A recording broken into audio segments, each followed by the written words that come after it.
Alright, so maybe we could do something else besides the battle cruiser, because you could do your own things, right? You could figure out what you're doing. This is actually probably the time to start playing around with these ships, right? Now that you have all of these ships trained, you can basically fly all of the basic ships and then all of the basic ships for your main race, like the battle cruiser. So maybe you could keep trying taking it into missions and then changing the fits and trying different things. So we were also setting up other ships. We're going to fit some of the ships here too. It's basically the Heron. So this is the frigate that you get, right? The very first frigate that you got, I think, the Heron, for scanning down sites. So it only costs like 400,000, so it's not expensive. 630,000 for the fit. Oh, cool! So you can just hover over that, and then it just shows everything. Oh, and then you could even buy all if you wanted to copy the fit. If you wanted to buy another copy of it. Wow, cool. So that's everything that it has. Just all level 1 modules. That's it. Because we don't need level 2 modules. They just bring up the price of your ship and then convince people to kill you, probably. So we could put some rigs on this thing. We haven't really put rigs on anything yet. We did on the battle cruiser, but we didn't record it. So let's put some rigs on this thing. So what is the Heron about? We could show info. Go to traits, percent scan bonus to core and combat scanner probe strength, reduction in salvager duration, 5+ to relic and data analyzer virus strength. So this is for scanning down sites and hacking relic sites and data sites. So you get +5 for every level in the frigate skill. So in your character tree, if you look at skills, if you look at Caldari frigate, yes, this one, if we show info, maybe it would show info.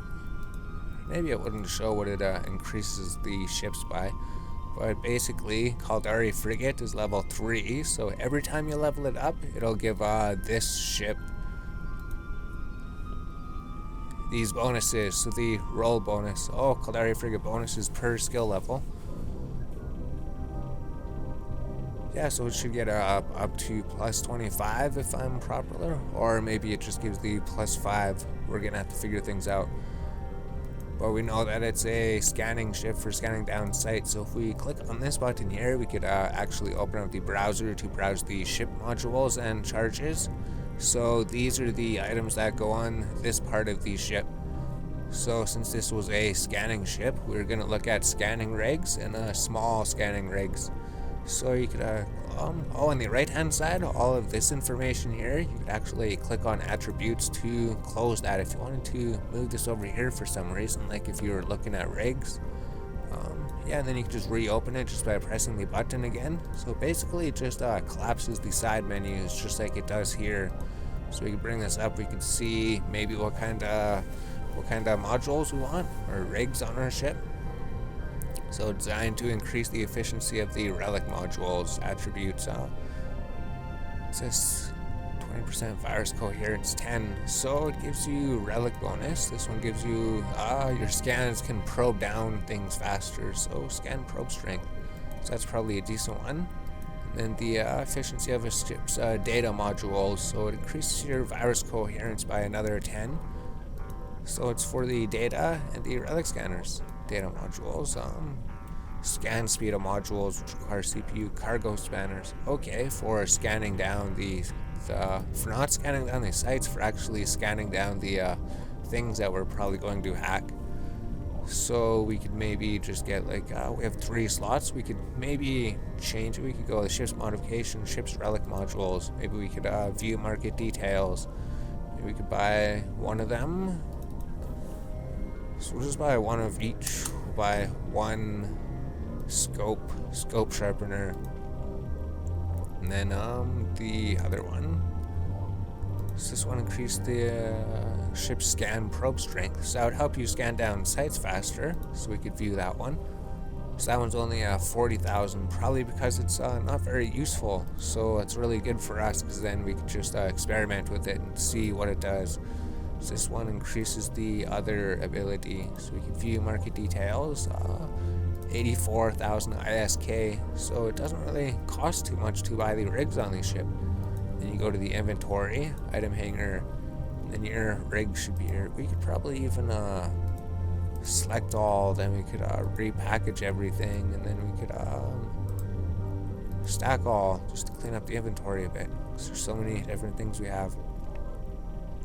So the scanner things were these things, the gravity capacitator, the emission scope analyzer.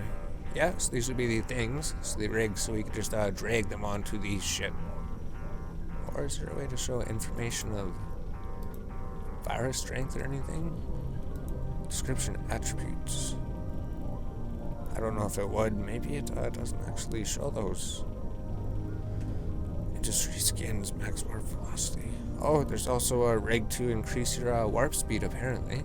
So anyways, if we drag these onto our ship, the only way to remove this rig is by destroying it. So we could say, okay, so if we want to ever get the rig off, we have to destroy it. So data modules, this one does the relic modules, right? So we maybe want to make sure that these two go on first.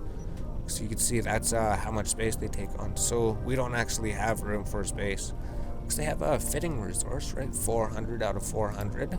We show info, maybe if we go to fitting, calibration costs 200. Okay, if we go here, 200, 200. So all of them cost 200. So we could only put those ones. Oh, the bigger ones cost 300. Alright, so you wouldn't even really be able to use the tier 2 ones on the ship anyways. You'd probably need the tier 2 version of this ship. So I guess just 2 rigs then, right? Just the rig that increases your relic and then the one that increases your data strength. So now we have 2 rigs on the Heron, I guess. So this could be our scanning ship. So now let's go to the ship hangar. Maybe we could work on the other thing. So this was the destroyer. So we didn't get given one of these after the mission, but if we show info, this is kind of like the Camerot, right? So if we go to skills, if we go to destroyer, show info, required for the Camerot, this is the ship that we got, right? The one that uses projectile turrets. Well, I guess if we would have showed info, it would have showed the traits of it, right? Small hybrid turrets. So the original destroyer that we used small hybrid turrets. Then if we go here, this is the same race. This one uses light missiles and rockets. So we equipped it with a whole bunch of light missile launcher ones and some light missiles. So we just made a little missile ship. Then we just put a scanner on it. So if you didn't want the scanner on it, if you didn't want to scan anything, you could just actually put a 7th missile launcher on there. So if we open this up, we could actually just hover over the dollar amount. So it only costs 1.2 million to arm this ship. It's all tier 1 modules. It's just the ship itself costs 1 million, and then the modules are so cheap it doesn't matter if this thing gets destroyed. Perfect. That's how you want to fly your ships. You want to fly your ships as cheap as possible, because if you just lose a little tiny ship, then the person who killed you, they lost more than you. So even with the rigs, your scanning ship costs less than 1 million, so it's absolutely perfect. And then our carousel, our cruiser, so we still have this one, right? So if we wanted to upgrade our destroyer there, we could put rigs on it. And then we could put rigs on this ship too if you wanted, right? Like missile launcher rigs. Then you probably want the rigger and the catalyst. Flare and the rigger. If things haven't changed, these are generally the flare and the rigger ones are the best ones. Well, depending on your situation, because the rate of fire bonus might be good, or the maximum velocity bonus and the maximum flight time bonus. Those ones would be amazing. That would increase our flight range up from 38 kilometers up to a whole lot higher. So considering this is just a missile boat that just shoots things from far away, and we usually have to go up to them, maybe we could just experiment with throwing some more flight speed on this thing. Maximum velocity bonus. So these things, we could look at the fitting, take a 100 calibration. Our cruiser has 400. Alright, perfect. This would be maximum velocity bonus. So we could buy one of these hydraulic bathe thrusters. Oh geez, they're expensive, but I guess it is for the cruiser ship. guess it is for the cruiser ship. So we'll buy 1 maximum velocity bonus. We'll just see how much it raises the flight distance. So we'll just buy 1 of these for now. And if we were just clicking on the information, we're looking for max velocity bonus. So we just bought the medium hydraulic bay thrusters. So we want to buy the medium rocket fuel cache partition, view market details. Oh, that's also like 2 million. But I guess it just brings your flight speed way up. So remember, sort your price by lowest. If it's sorted by highest, you're probably going to get scammed or ripped off or something. So let's equip those rigs then. So we have the medium hydraulic thrusters, increases flight speed or flight duration or something. So it was 38 kilometers. Oh wow, flight range is 44 kilometers already. That was a 6 kilometer increase just from that one thing. And if you had the rocket fuel partition onto it, so 44, now it's 50 kilometers. So they both added the same thing essentially. So max flight range would just be how long they fly, and then velocity would just be like how fast they fly. So, oh, actually velocity would actually be amazing maybe. Or should we just put a rigger and a flare catalyst just to increase the damage of it? We'll just do more max velocity bonus. So view market details. We actually put some rigs on the cruiser to increase the how far it could shoot. That's amazing. And I think the other destroyer or something, I think it originally has flight bonus, doesn't it? So now our missiles shoot up to, wow, 57 kilometers. That was a big 7 kilometer jump. So it was 44 kilometers, now it's 57 kilometers. Those missile range boosting things are amazing. And then we could even put things on the bottom to boost our range farther, but we got these damage boosting things instead.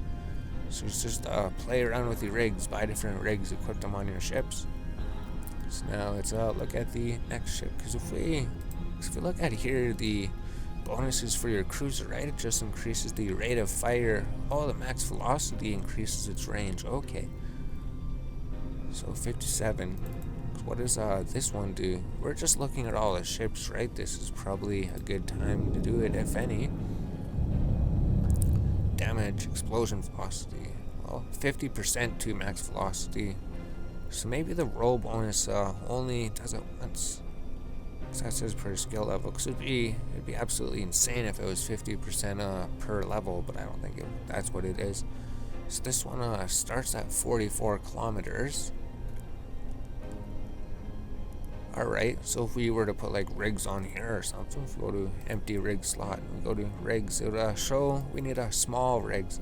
So the good thing about this is that it filters out your rig size, because I think like frigates and destroyers use small rigs, and then like battle cruisers and cruisers maybe use medium rigs, and industrial ships, and then some big huge ships use large ships.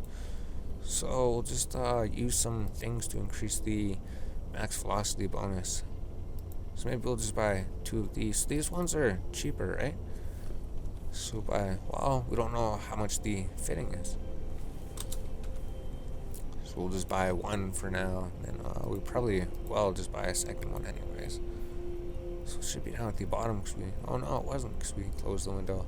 Small hydraulic bay thrusters. So we equip that. So it was 44 kilometers up to 50 kilometers. So it just seems to basically be like a 6 increase. Alright, so we could just, we'll just buy 1 of these, and then we'll just buy 1 of the other ones, and then put it on the core racks, and we'll see how ridiculous they are.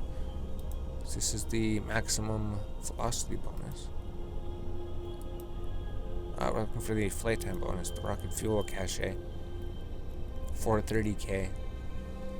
Because if you equip multiples of them, they give you less, don't they? By training the ship's modifications to increase the maximum flight time at the expense of increased CPU, the drawback of fitting this rig may be reduced by training. So I wonder if they don't have increased drawbacks or something. Because it doesn't say anything like that other skill, like these ones, right? If you go to info on this invulnerability shield, penalty using more than one type of this module or similar modules. That effect will result in a penalty to the boost you get on that type of resistance. There's also other things for these ones. Maybe the overdrives say, oh, penalty using more than one reduces the bonus effect of it. So I wonder if our rigs don't share that then.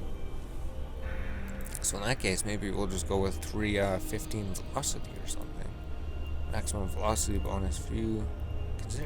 Well, it's only like 100,000 cheaper, but now we know our missiles or missile ships can have absolutely insane range. Small hydraulic. Yeah, we just bought 2 of these things to put on this ship, so brought up from 50. So what is this? Offline of active invulnerability field. Do they take power and everything?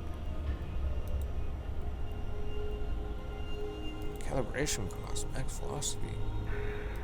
Oh, just the expense of increased CPU requirements for launchers. Oh.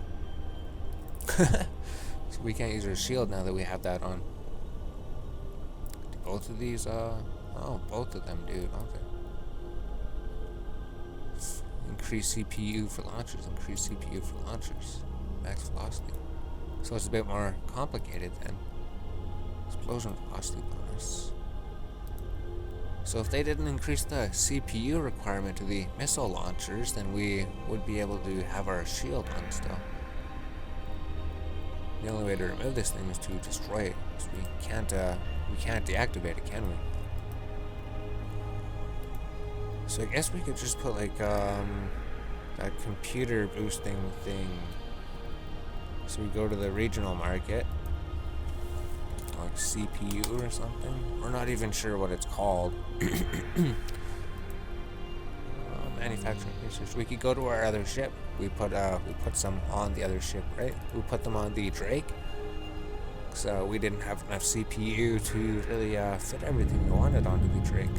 Co-processors. These are the things that we want. So they're not expensive. So we just buy like 5 of them or something.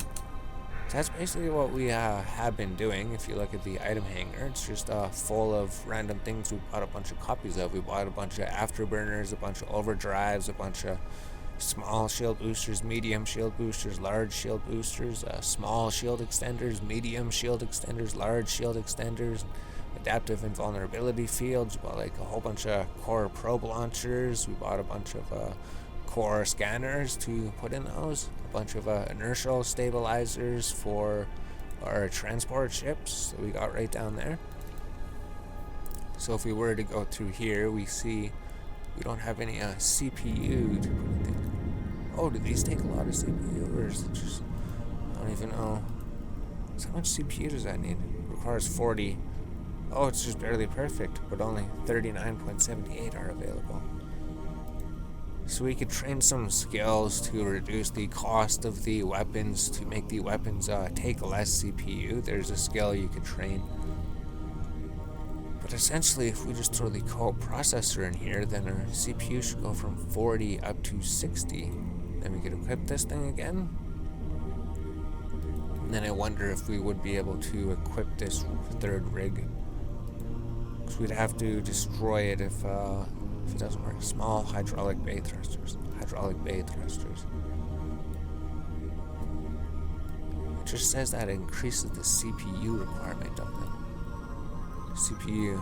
Okay, so we can. So now our flight, max flight range went up from 44 kilometers up to 62 kilometers. So you're going to have to play around with your ship fitting, right? We were trying to put these on and our shield came offline.